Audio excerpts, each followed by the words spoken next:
কম খরচে কিভাবে আপনার দোকানের একটি লাইটিং ব্যানার তৈরি করবেন সেটি আজকে আপনাদেরকে দেখাবো। প্রথমেই রড, অ্যাঙ্গেল এগুলো বিক্রি করে এরকম একটা দোকান থেকে আপনাকে লাইটিং ব্যানার বানানোর জন্য 3-4 সাইজের এরকম কিছু বক্স অ্যাঙ্গেল নিতে হবে। তারপর ওয়েল্ডিংয়ের কোনো দোকান থেকে এভাবে তাদের থেকে বানিয়ে নিতে হবে। প্রথমে দেখতে পাচ্ছেন তারা আমার 8 ফিট মাপের অ্যাঙ্গেলটি কেটে নিল। এখন মাপ দেওয়া হচ্ছে। এরপর তারা এখানে ওয়েল্ডিং করবে, সামন পার্ট এবং পিছন পার্ট দুইটা আলাদা আলাদা করবে। দেখুন ওয়েল্ডিং করতেছে।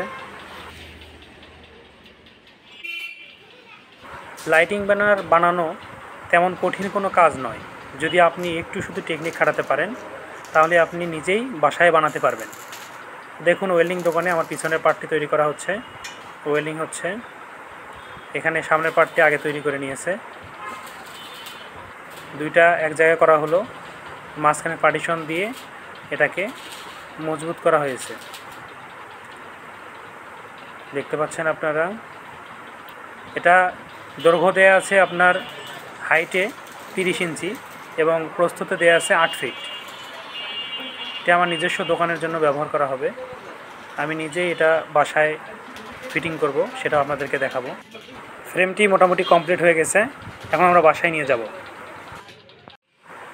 ফ্রেমটি বাসায় নিয়ে আসার পর আমরা পিছন সাইডে দেখতে পাচ্ছেন পিভিসি প্লাস্টিক বোর্ড কিনতে পাওয়া যায়। এটা 580 টাকা করে নেয়। এটা অনেক হার্ডি। সেটা আমরা পিছন সাইডে এসডি স্ক্রু দিয়ে লাগিয়ে দিয়েছি। এর পিছনে অনেকেই আছে যারা হচ্ছে আপনার অ্যাঙ্গেল শিট ব্যবহার করেন।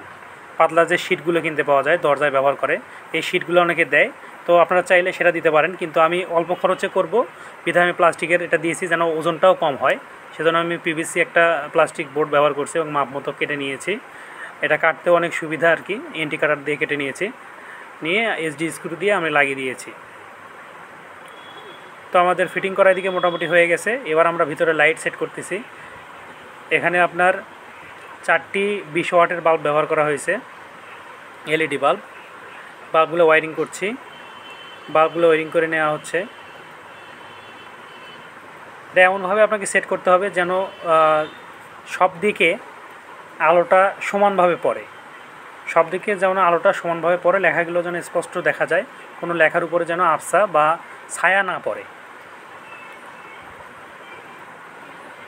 তো দেখুন আমরা আমাদের প্যানা যেটি আছে ব্যানারটা, সেটা আমরা লাগিয়ে দিয়েছি। দুই পাশে মোটামুটি আটকানো হয়ে গেছে। এটা ধরতে অন্তত 2 থেকে 3 জন লাগে। এটা লাগিয়ে আপনারা খুব ভালোভাবে খুব মজবুতভাবে টান করবেন। টান করলে এটা সহজে ঢিলা হবে না আর কি। অ্যাঙ্গেল দিয়ে টানে দিবেন। দেখতে পাচ্ছেন এখন আমাদের লাইটিং ব্যানারটা রাতের ভিউ দেখেন কেমন দেখা যাচ্ছে। আমার দোকানের বাইরে সেট আপ করে দেওয়া হয়েছে। আলো অনেক সুন্দর আলো দিচ্ছে, দোকানের বাইরে দেওয়া হয়েছে। সবাইকে ধন্যবাদ ভিডিওটি দেখার জন্য। আসসালামু আলাইকুম।